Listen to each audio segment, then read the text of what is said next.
ನಾಮಕ್ಕೆ ಸ್ತೋತ್ರವಾಗಲಿ. ಮತ್ತೊಂದು ದಿನವನ್ನು ಕಾಣುವಂತೆ ದೇವರು ನಮಗೆ ಸಹಾಯ ಮಾಡಿದ್ದಕ್ಕಾಗಿ ದೇವರಿಗೆ ಸ್ತೋತ್ರ. ಮತ್ತೊಂದು ದಿವಸದಲ್ಲಿ ದೇವರ ವಾಕ್ಯವನ್ನು ಧ್ಯಾನಿಸುವಂಥ ಕೃಪೆಗಾಗಿ ಸ್ತೋತ್ರ. ಇಂದಿನ ವೇದ ಅಧ್ಯಯನಕ್ಕಾಗಿ ಒಂದು ವಾಕ್ಯವನ್ನು ಓದಿಕೊಳ್ಳೋಣ. 84ನೇ ಕೀರ್ತನೆ, ಅದರ 5ನೇ ವಾಕ್ಯ. ನಿನ್ನಲ್ಲಿ ಬಲವನ್ನು ಹೊಂದುವ ಮನುಷ್ಯರು ಧನ್ಯರು. ಕೊರಹಿಯರ ಒಂದು ಕೀರ್ತನೆ, ನಮಗೆಲ್ಲರಿಗೂ ಪರಿಚಯವಾದಂತಹ ಒಂದು ಕೀರ್ತನೆ. ಪ್ರತ್ಯೇಕವಾಗಿ ಧನ್ಯತೆಯ ಕುರಿತು ದಾವೀದನು ಮಾತಾಡ್ತಾನೆ, ಅನೇಕ ಭಕ್ತರುಗಳು ಮಾತಾಡ್ತಾರೆ, ಯಾರು ಧನ್ಯರು ಎಂಬುದಾಗಿ. ಯೆಹೋವನಲ್ಲಿ ಭಯಭಕ್ತಿ ಉಳ್ಳವರು ಧನ್ಯರು, ಆತನ ವಾಕ್ಯಗಳನ್ನು ಅನುಸರಿಸುವವರು ಧನ್ಯರು. ಹೀಗೆ ಅನೇಕ ರೀತಿಯ ಒಂದು ಧನ್ಯತೆಯ ಕುರಿತು ಸತ್ಯವೇದದಲ್ಲಿ ಓದುವಾಗ ಇಲ್ಲಿ 3 ಧನ್ಯರ ಕುರಿತಾಗಿ ಈ ವಾಕ್ಯಗಳಲ್ಲಿ ನಾವು ನೋಡ್ಬೋದು. 84ನೇ ಕೀರ್ತನೆಯಲ್ಲಿ 3 ಧನ್ಯರ ಕುರಿತಾಗಿ ಅದನ್ನು ನಾನು ಮುಂದಿನ ದಿನಗಳಲ್ಲಿ ಮಾತಾಡೋದಕ್ಕೆ ಬಯಸ್ತೇನೆ. ಮೊದಲು ಇವತ್ತು ಓದಿದ್ದು 5ನೇ ವಾಕ್ಯ. ನಿನ್ನಲ್ಲಿ ಬಲವನ್ನು ಹೊಂದುವ ಮನುಷ್ಯರು ಧನ್ಯರು. ದೇವರಿಂದ ಒಂದು ಬಲವನ್ನು ಹೊಂದ್ಕೋಬೇಕು. ನಮ್ಮೆಲ್ಲರ ಜೀವಿತದಲ್ಲಿ ಬಲ ಬಹಳ ಪ್ರಾಮುಖ್ಯ. ಶಾರೀರಿಕ ಬಲ ನಮಗೆಲ್ಲರಿಗೂ ಇದೆ. ಬಲಹೀನತೆಯ ಮಧ್ಯದಲ್ಲಿ ಬಲಪಡಿಸುವುದಕ್ಕಾಗಿ ಒಳ್ಳೆಯ ಆಹಾರಗಳನ್ನು ನಾವು ಸೇವಿಸ್ತೇವೆ, ಬಲವನ್ನು ಹೊಂದ್ಕೊಳ್ತೇವೆ. ಆದರೆ ಇಲ್ಲಿ ಹೇಳ್ತಾ ಇರುವಂತಹ ಬಲ ಇದು ಶಾರೀರಿಕ ಬಲವಲ್ಲ, ಇದು ಒಂದು ಆತ್ಮಿಕ ಬಲದ ಕುರಿತಾಗಿ. ಕೆಲವು ಸಂದರ್ಭಗಳಲ್ಲಿ ನಮ್ಮ ಜೀವಿತದಲ್ಲಿ, ನಮ್ಮ ಆತ್ಮಿಕ ಪ್ರಯಾಣದಲ್ಲಿ, ಆತ್ಮಿಕವಾಗಿ ಮುಂದೆ ಸಾಗುವಾಗ ಬಲಹೀನವಾಗಿ ಕುಂದಿ ಹೋಗುವಂತಹ ಅನೇಕ ಅನುಭವಗಳು ನಮ್ಮ ಜೀವಿತದಲ್ಲಿ ಬರ್ತದೆ.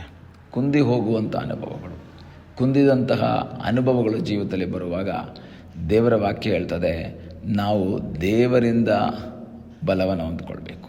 ಕೆಲವು ಸಂದರ್ಭಗಳಲ್ಲಿ ಸಮಸ್ಯೆ ಬಂದಾಗ ನಿರಾಶರಾಗ್ತೀವಿ ನಾವು. ಆದರೆ ಬಲವನ್ನು ಕೊಡುವಂತಹ ಒಬ್ಬ ದೇವರಿದ್ದಾನೆ. ಆಂತರಿಕ ಬಲ, ನಮ್ಮ ಆಂತರ್ಯದ ಹೃದಯದಲ್ಲಿ ಒಂದು ಬಲ ಬೇಕು ನಮಗೆ. ಇಲ್ಲಾಂದರೆ ನಾವು ಕುಗ್ಗಿ ಹೋಗಿಬಿಡ್ತೀವಿ. ಮನುಷ್ಯರ ಮಾತುಗಳು, ಮನುಷ್ಯರ ಕ್ರಿಯೆಗಳು ನಮ್ಮನ್ನು ಕುಗ್ಗಿಸಿಬಿಡುತ್ತೆ. ಆದರೆ ದೇವರ ವಾಕ್ಯ ಹೇಳ್ತದೆ, ಯಾರು ಧನ್ಯರಂತೆ, ನಿನ್ನಲ್ಲಿ ಬಲವನ್ನು ಹೊಂದುವಂತಹ ಮನುಷ್ಯರು ಧನ್ಯರು. ನಾವು 1 ಸಮುವೇಲನ ಪುಸ್ತಕ 30ನೇ ಅಧ್ಯಾಯದಲ್ಲಿ ನಾವು ನೋಡಬೇಕಾದ್ರೆ ನಮಗೆ ಗೊತ್ತಾಗುತ್ತೆ, ದಾವೀದನ ಹೆಂಡತಿ ಮಕ್ಕಳು ಎಲ್ಲರನ್ನ ಅಲ್ಲಿ ಶತ್ರುಗಳು ಕೈವಶ ಮಾಡ್ಕೊಂಡು ಹೋಗ್ಬಿಟ್ಟಿದ್ದಾರೆ. ನಾವು 30ನೇ ಅಧ್ಯಾಯ 1ನೇ ವಾಕ್ಯದಲ್ಲಿ ಓದುವಾಗ, ದಾವೀದನು ಅವನ ಜನರು 3ನೇ ದಿನದಲ್ಲಿ ಚಿಕ್ಲಗೂರನ್ನು ಮುಟ್ಟಿದರು. ಅಷ್ಟರೊಳಗೆ ಅಮಾಲೇಕ್ಯರು ದಂಡೆತ್ತಿ ದಕ್ಷಿಣ ಪ್ರಾಂತಕ್ಕೂ ಚಿಕ್ಲಗೂರಿಗೂ ಬಂದು ಚಿಕ್ಲಗೂರನ್ನು ಸುಟ್ಟು ಹಾಳು ಮಾಡಿ ಅದರಲ್ಲಿದ್ದ ಎಲ್ಲ ಹೆಂಗಸರನ್ನು, ಚಿಕ್ಕವರನ್ನು, ದೊಡ್ಡವರನ್ನು ಸೆರೆ ಹಿಡ್ಕೊಂಡು ಹೋಗಿದ್ದರು. ದಾವೀದನ ಹೆಂಡತಿಯರು ಸಹ ಹೋಗಿದ್ದಾರೆ, ಅವರನ್ನು ಸೆರೆಯಾಗಿ ತಗೊಂಡೋಗಿದ್ದಾರೆ. 4ನೇ ವಾಕ್ಯ ಹೇಳುತ್ತೆ, ಅದನ್ನು ಕಂಡು ಅವರು ತಮ್ಮಿಂದ ಆಗುವಷ್ಟು ಕಾಲ ಗಟ್ಟಿಯಾಗಿ ಅತ್ತರು. ಎಲ್ಲರೂ ಬಹಳ ಅಳ್ತಾ ಇದ್ದಾರೆ, ಎಲ್ಲರೂ ಅಳ್ತಾ ಇದ್ದಾರೆ. ಏಕೆಂದರೆ ತಮ್ಮ ಹೆಂಡತಿ ಮಕ್ಕಳು ಎಲ್ಲವನ್ನು ಒಂದೇ ದಿನದಲ್ಲಿ ನಷ್ಟ ಮಾಡಿಕೊಂಡಂತಹ ಒಂದು ದೊಡ್ಡ ಗುಂಪು ಜನ. ದಾವೀದ ಅವರ ನಾಯಕನಾಗಿದ್ದಾನೆ. ಈಗ ದಾವೀದನಿಗೆ ನಿರಾಶೆಯಾಗಿದೆ. ಜನರೆಲ್ಲರೂ ಬಹಳ ಸಮಸ್ಯೆ ಮಾಡಿದ್ರು. ಕಾರಣ 6ನೇ ವಾಕ್ಯ ಹೇಳ್ತದೆ, ಇದಲ್ಲದೆ ಜನರು ತಮ್ಮ ಗಂಡು ಹೆಣ್ಣು ಮಕ್ಕಳಿಗಾಗಿ ಮನಸ್ಸಿನಲ್ಲಿ ಬಹಳವಾಗಿ ನೊಂದುಕೊಂಡು ದಾವೀದನನ್ನು ಕಲ್ಲೆಸೆದು ಕೊಲ್ಲಬೇಕೆಂದಿದ್ದರಿಂದ ಅವನು ಬಲು ಇಕ್ಕಟ್ಟಿಗೆ ಸಿಲುಕಿಕೊಂಡ. ದಾವೀದನ ಹೆಂಡತಿ ಮಕ್ಕಳು ಹೋಗಿದ್ದಾರೆ, ಆದರೆ ಜನ ಈಗೇನು ಮಾಡ್ತಾ ಇದ್ದಾರೆ, ಇವನಿಗೆ ಕಲ್ಲೆಸೀತಾ ಇದ್ದಾರೆ. ಇವನೇನೋ ಎಲ್ಲರನ್ನ ಶತ್ರುಗಳ ಕೈವಶಕ್ಕೆ ಕರ್ಕೊಂಡು ಹೋಗ್ಬಿಡಿ ಅಂತ ಕೊಟ್ಟು ಕಳಿಸಿದ ರೀತಿಯಲ್ಲಿ ದಾವೀದನಿಗೆ ವಿರುದ್ಧವಾಗಿ ನಿಂತಿದ್ದಾರೆ. ದಾವೀದನೂ ಸಹ ತನ್ನ ಹೆಂಡತಿ ಮಕ್ಕಳನ್ನು ಕಳ್ಕೊಂಡು ಅವನು ಅಳ್ತಾ ಇರಬೇಕಾದ್ರೆ ಜನರೆಲ್ಲ ನೀನೇ ಇದಕ್ಕೆಲ್ಲ ಕಾರಣ ಅಂಥೇಳಿ ದಾವೀದನನ್ನು ಕಲ್ಲೆಸೆದು ಕೊಲ್ಲುವಂತಹ ಒಂದು ಪ್ರಯತ್ನವನ್ನು ಮಾಡುವಾಗ ದಾವೀದನು ಇಕ್ಕಟ್ಟಿನಲ್ಲಿ ಸಿಕ್ಕಾಕೊಂಡ್ಬಿಟ್ಟ.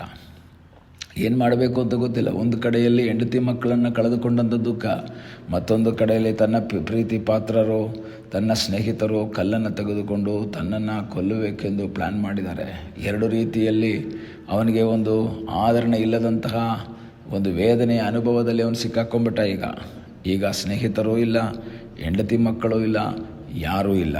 ಆದರೆ ವಾಕ್ಯ ಹೇಳ್ತದೆ, ಆದರೂ ಅವನು ತನ್ನ ದೇವರಾದ ಯೆಹೋವನಲ್ಲಿ ತನ್ನನ್ನು ಬಲಪಡಿಸಿಕೊಂಡ. ತನ್ನ ದೇವರಲ್ಲಿ ಅವನು ಬಲಪಡಿಸಿಕೊಂಡು ದೇವರ ಹತ್ರ ಕೇಳ್ತಾನೆ, ಸ್ವಾಮಿ, ನಾನು ಅವ್ರನ್ನ ಹಿಂದಟ್ಬೋದಾ, ನಾನು ಅವ್ರನ್ನ ಸೋಲಿಸ್ಬೋದಾ, ಅಥವಾ ನಾನು ಅವ್ರನ್ನ ಕರ್ಕೊಂಡು ಬರ್ತೀನಾ ಅಂತ ಕೇಳ್ತಾ ಇದ್ದಾನೆ. ಆದರೂ ಅವನು ತನ್ನ ದೇವರಾದ ಯೆಹೋವನಲ್ಲಿ ತನ್ನನ್ನು ಬಲಪಡಿಸಿಕೊಂಡ.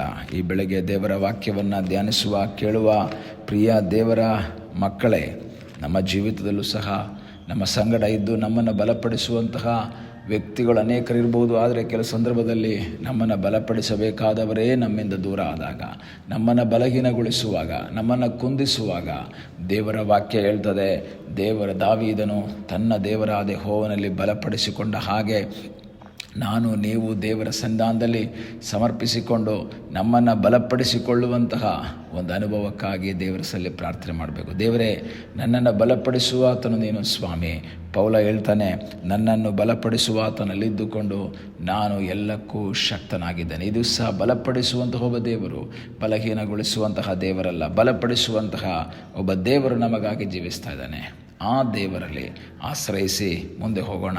ಕಣ್ಣುಗಳನ್ನ ಮುಚ್ಚೋಣ, ಪ್ರಾರ್ಥನೆ ಮಾಡೋಣ. ನಮ್ಮನ್ನು ಬಹಳವಾಗಿ ಪ್ರೀತಿ ಮಾಡುವ ಪರಲೋಕದ ತಂದೆಯಾದ ದೇವರೇ, ಸಮಯಕ್ಕಾಗಿ ಸ್ತೋತ್ರ.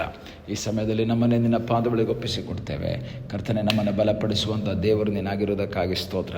ನಮ್ಮ ಬಲಹೀನತೆಯಲ್ಲಿ ಬಲಪಡಿಸುವ ಕರ್ತನಾದ ದೇವರು ನೀನಾಗಿರುವುದಕ್ಕಾಗಿ ಸ್ತೋತ್ರ. ನಿನ್ನಲ್ಲಿ ಬಲವನ್ನು ಹೊಂದಿ ಮುಂದೆ ಸಾಗುವುದಕ್ಕೆ ನೀನು ನಮಗೆ ಕೃಪೆ ಮಾಡು. ಪ್ರಾರ್ಥನೆಯನ್ನು ಕೇಳಿದ್ದಕ್ಕಾಗಿ ನಿನಗೆ ಸ್ತೋತ್ರ. ಯೇಸುವಿನ ಮುದ್ದಾದ ಹೆಸರಿನಲ್ಲಿ ಬೇಡಿಕೊಳ್ಳುತ್ತೇವೆ ನಮ್ಮ ಪ್ರೀತಿಯ ತಂದೆಯೇ. ಆಮೇನ್. God bless you.